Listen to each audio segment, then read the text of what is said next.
tells of the TMNT Season 5 episodes 13 and 14, The Frankenstein Experiment and Monsters Among Us. Now these two episodes, of course, round out the monster arc for the Ninja Turtles, and I would definitely say they were two really good episodes. I decided to kind of just do them together because of how I have to watch the show now online anyway. I was like, that's kind of how I reviewed the first two parts. I missed, last week I didn't, I kind of just suck at catching up on Ninja Turtles because I had to do it online. So that always screws me up when I have to watch stuff online. And then I was like, I should probably check them a full week late now. And both episodes were actually uploaded. So I was like, cool, I can just watch both and then just kind of do a double review just like I did for the first parts. And I thought this was really cool. I really enjoyed both the Frankenstein Experiment as well as the Monsters Among Us. And what I really liked about it was actually how they did Dracula going throughout the story. And of course, Dracula being Dracula, he had his moment, as soon as things kicked off with Romero, he was like, nobody controls Dracula, and then he got controlled just a little bit. And so, as they're going through, they get to the Frankenstein episode, and it's like one episode in, because Dracula was, introduced in the second part, one episode in with him, and he's like, okay, I can do this, I can control that, this guy's kind of dumb, I can figure this out. And I was like, okay, it's clear that he's starting to, build things up, and that certainly comes to a head by the fourth part. And I thought that was cool. I was surprised by how it played out ultimately, because I thought for sure that he would just completely take over, but the fact that the time sphere didn't actually work for him, or the time staff, I thought that was cool. I was like, oh, okay, well, he was still trying to do what I figured he was going to do because he's Dracula. He's like, no one can control me, but he couldn't possibly, use the staff to go back in time and control the world. So he still had to team up with Romero, and that was like their ultimate goal. And it was like, all right, well, we have to do this. And I was like, oh, well, that's a bit of a little twist there at the end, because I was like, of course he's going to try to take over. And I knew what was going to happen in the scene when Raph got the staff, and Romero's like, yes, like, finally I'm being in control. And then he walks right past him and hands it to Dracula, and he's like, what? And I was like, how did he not see that coming? Like, everyone is technically under Dracula's control. Frankenstein ends up under Dracula's control by the end. Raph was always under his control, of course, all the other vampires, even technically the werewolf. The only monster that wasn't under Dracula's control was the mummy, which he took out in half a second, which I thought was very cool. I was like, yeah, Dracula's that awesome. And there was no, I would have loved to have seen an actual fight because the mummy was insanely powerful. But he was like, you send this like mummy against the king of all vampires. I was like, that's foolish. And he just stabs him super hard, like in an instant, and he just crumbles to dust. I was like, dang, that's Dracula. So it was very cool for that second part. But going through the Frankenstein experiment, it definitely played out exactly like I thought it would, which was Frankenstein's monster is in the actual story, or well, at least the story that most people know, he's actually a hero, or at least, an anti-hero, I guess, in a weird sense. He's just a monster in the world, and that's all there is to it. And I thought it was cool that they definitely went that route with it, and it totally made sense. And so they get to the castle, they're like, okay, so Dr. Frankenstein has this synthetic blood thing. We could possibly use that to save Raph and turn him back and have him, back on our side. And then, of course, they have to deal with Savanti and the rest of the monsters. So they're still dealing with Savanti, Dracula, the Mummy, and Werewolf. And, of course, they're going in. It's like, all right, well, we wait for, Frankenstein to create his experiment. The Turtles kind of end up helping him out a little bit, and so does Romero. And ultimately, it all comes together. It's like, okay, boom, here's Frankenstein's monster. They definitely did a gross version of him, which is, oddly enough, I think it's actually a bit akin to the original story, where he has like weird, gross, different body parts and stuff. I was like, that's actually kind of cool that they went that route. And these different colors, he's all of it dead. It's like he's like either a weird green or he's like a weird gray. And I was like, I like that. I like that they definitely made him, a bit grotesque, and he has like the big, he has like, it's almost like the engine on his back, so they kind of went with that version. But I thought that was really cool. And then, of course, they get into it when Romero and the monsters show up, and it's like, all right, we're going to take him, try to kill you guys. So they go through this whole battle. Definitely a cool fight scene, for sure, with them going through the castle, and there was just a ton of destruction left and right. And then, ultimately, it kind of ends with a couple of the characters going to the top of the castle and fighting to, get the staff and ultimately have control. And I really like the way it played out. It starts off with Frankenstein himself being controlled by Dracula. So then he tells his monster, take out the turtles, and then Mikey's the one who kind of befriends the monster and tries to help him out. And then they're able to get Frankenstein out of, Dracula's control. And so he's like, hey, you're not a freak or a monster, you're my creation, you're my son. And the turtles aren't the bad guys. these other monsters are actually, the bad guys. They're the ones who aren't your friends. So he tries to help out, and ultimately things just get, really crazy as they, kind of go up to the top of the tower. He falls down, and unfortunately, that's how he ends up being controlled by Dracula towards the end, because everything is just crazy, and he kind of just thinks everybody's gone. And he's like, I have no friends and no one to, be with me. And then that's when Romero and the monsters show up, and Dracula controls his mind, and then it's like, all right, let's head back to New York, and that's, ultimately where they leave off. So I thought it was really cool. The Turtles ultimately end up recapturing Raph, which I thought was pretty sweet, and then they're able to use the design that Frankenstein created to actually supercharge the staff, and it gets hit with a lightning bolt, recharges it, so they're able to go back to New York, and then that leads into the final episode, where of course it starts off once again with a pretty cool fight sequence. I think these two episodes were definitely the coolest as far as some of the action went. They had some good stuff with the Wolfman in the last episode I mentioned, when they were like in the crypt, and once he transformed, he was like throwing people left and right. But both of these were really cool, and especially like the first fight I thought was really cool. They're actually in the city and they're getting chased down, and I really love the feel of that because it was very horror thing compared to like everything that's been happening. Nothing's really felt like creepy and intense, and I felt that scene actually perfectly captured like that creepy, intense feel that you would sort of expect from like a Halloween episode. And I was like, this is actually really awesome. Like, they're on the run, they have, Raph, and he's like screaming to summon bats and all the other creatures. So they're on the run, they're like, the part where they're moving around the truck, I loved, where they're doing like their ninja moves and then they get on top. And they ultimately end up getting busted and surrounded, and then Renet has to basically like shoot out a beam of light to blind all the monsters, and so they take off, and ultimately they end up in the sewer where they head back home. And I was like, okay, this is pretty awesome, and then that's where it goes to Savanti and Dracula. And it's like, well, we don't know where to find them, and Savanti was kind of leaning on Dracula a little bit as far as experience, which I thought was kind of cool, because I'm like, he doesn't realize how far into Dracula's hand he's really playing. But ultimately, like I said, they ended up, still becoming partners anyway.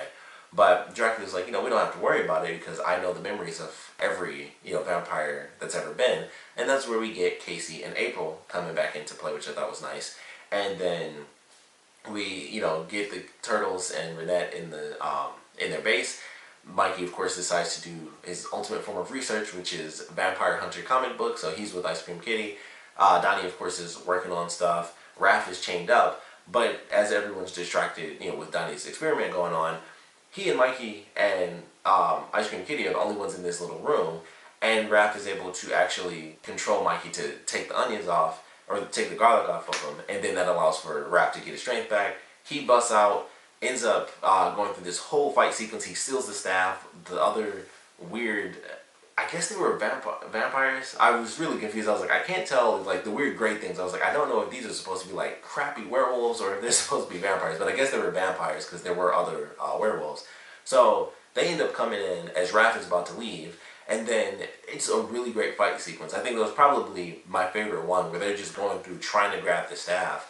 And it was just entertaining, like watching them just go back and forth, and it's flying all over the room, and they're just continuously getting outnumbered. Ultimately, Donnie ends up getting bit, and it's like, well, now we're screwed. Like, that's one less person on our side, and we're just getting surrounded and swarmed, and they're just going back and forth. They're just fighting through this whole thing, and then ultimately they have to take off, and they find this creepy old abandoned hospital with just a bunch of just gurneys just laying around in this room. It was really weird. I like the aesthetic. And then that's when Donnie ultimately ends up changing, and he's going after the last three, heroes that aren't infected.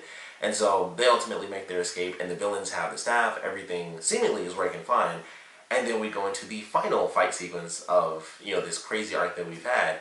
And it's all the characters, once again, fighting for the staff. I almost counted it as like one big fight, but I guess technically there were two. So I guess this fight would be my favorite part, which was the final one. And they're just jumping through time, left and right. And it was really cool. And then ultimately it comes down to Mikey talking with Frankenstein's monster. He's able to, he made up that he knew his favorite food, which I thought was funny because he just went with it. But he's able to turn the tide and kind of break him out of his control from Dracula. And that helps them actually succeed. That's the only reason they end up winning. They ultimately end up just jumping through a bunch of different time periods because the staff is broken, so everyone just keeps getting, launched all over the place. And they end up back with the dinosaurs. They're able to fix it, and just as Romero fixes it, And he's like, I'm gonna finally be in ultimate control. And this, of course, comes after they killed Dracula, which was really cool. And he had to also, I feel like they did that on purpose as like a Batman thing. But when he went above the sun and he blocked it out, all I could think of was Batman. But it was also such a cool little moment. But I was like, unfortunately, I've seen Batman do that so many times in front of the moon. That's all I think of. So when he did it, I was like, that's super cool. But I also can only think of Batman. But he was ready to kill. He's like, all right, you fix this, I'll deal with all of them. And he kind of went like grayscanned, and he was ready to destroy. And Mikey just launches Donnie's bow staff at him, hits him right through. And then they didn't do it. It wasn't too gruesome, but I was surprised how far they went with it. With him like having like the boils, and then it was like it was fading through. It wasn't actually like him melting away. It was just like, okay, he's normal, boils, bones, and then that was it. And I was like, okay, it was super fast. It was like the kid way to do it. But I was like, they still showed more detail than I was expecting them to, with like the different layers of him like melting away and stuff. So he's destroyed. Ramiro thinks he's about to be the only one. It's like, cool, he was a jerk. And then Renet just beats the crap out of him, and it's like, all right, well, you're back where you belong. Got the little extra battery pack, and it's like, all right, see you in about 30 or so years. And they leave, and everything's good. They've killed Dracula. They've cured everyone who is a vampire. They all get back to present day, and everything's great. And Renet leaves. She gives Mikey a kiss. Says that what he said was like the second sweetest thing. So I would assume that he was the one who said the sweetest thing, which is somewhere in the future that we'll unfortunately never see. But she takes off. Everybody's good. She takes Frankenstein's monster to the future so he can be appreciated. Takes the Wolfman back in time. She said she would take him back before he ever returned. So I guess she reversed the curse on him. Like, she literally turned the clock back on his actual body. I don't know. But they did a lot of stuff in here where I was like, I know it's supposed to just be like, get the monsters here and there, but I was like, I feel like some of the stuff they did should have affected the timeline, especially with the Frankenstein episode. Like, they killed Igor and blew up the whole castle and stuff. And I was like, I feel like something there should have some sort of effect, but I guess not. Everything just worked out perfectly fine. And the turtles end up going trick-or-treating, and that's all there was to it. So definitely a cool finale to the arc. I'm looking forward to however many episodes we have left. I know we have the Bebop and Rocksteady, and then I think it's just that, and then the final crossover, which brings back the 80s Turtles and also like the 80s Shredder and stuff like that, which I mentioned before. Super curious who they got to do the voice for that, because it's been the same person. It was the same person for such a long time. So very curious about that, but looking forward to the Bebop and Rocksteady thing, and of course the final couple of episodes. I think there's only like maybe 4 or 5 episodes left in general with the series, even though they totally screwed up the show and for whatever dumb reason, gave us the series finale weeks ago. I still don't understand why they did that. I just hate that. And plus I have to watch everything online because it's all on Nicktoons now. At least I get to see it in HD. When I watch it online, I'm like, at least it's in HD, so I do love that. But definitely enjoyed this arc. It was definitely fun watching them go through the classic Universal movie monsters and seeing how they, kind of take elements, classic elements from all these different characters. Like I said, with them using Frankenstein as this character who was forced to be evil, but he doesn't really want to be because he's created and he's kind of just a child learning, but he has this immense power just from day one. So of course they did that, and like I said, I wasn't surprised by it, but I still certainly enjoyed it. And he was definitely cool during the final fight when Mikey was able to convince him, and he just starts launching people, and he's just pushing people out of the way and everything. So that was definitely cool to watch that happen. But all in all, it was definitely a great couple of episodes with the monsters. Naturally, I just wish we saw more of the other characters. I wanted Casey, April. I was really hoping. I was like, I know that they weren't in the beginning, but I would love it. Karai and Shinigami. Karai did make a small appearance during the crazy sequence with all the nightmares and stuff. But I was like, man, if there's some little thing, if it was just like Karai and Shinigami weren't in New York and they get like halfway through the last episode, they're like, we leave for a little bit and we come back. What in the world is this? I would have loved that. Even if they were only in the second half of the last episode, I would have been super happy. But they make 0 appearances. Casey and April are still in the last one just a little bit. I would have loved for them to have no longer been in control as well, so just so we could see more of them. But that's like the whole thing. It's just like, man, I really want to see these characters, especially with us, hitting the end. All I want to see is like all the characters in every single thing. I want it to be the Turtles, Casey, April, Karai, and Shinigami, like every single episode, simply because we're in like, the last 5 or something. So it's like, I just want to see all of them every single chance we get, because this is it. So, it just sucked that we didn't get to see him. Like I said, 0 from The actual Karai, not counting the nightmare thing. But 0 from Karai, 0 from Shinigami. But we did get to see a little bit more of both Casey and April, so I did like that. But I'm hoping these last couple, we definitely get Shinigami and Karai. In all of them, I would love that. The Mighty Butanimals, I would love to see them show up in a thing. I thought that might happen. I forgot what arc that was. I was thinking of that, but haven't seen them. I don't know if we're going to get the Fugitoid thing, because that was like a big cliffhanger before, and it was like, oh, he's still alive in space. Like 5 episodes left. I don't know if we're about to see him, if that's just going to be, just left up in the air, like the series will end and there will be no conclusion to that story. But either way, this arc, definitely entertaining. Of course, we'd love to know what you guys thought about the second half of it, so please comment below, let me know your favorite parts about them, your least favorite parts about them.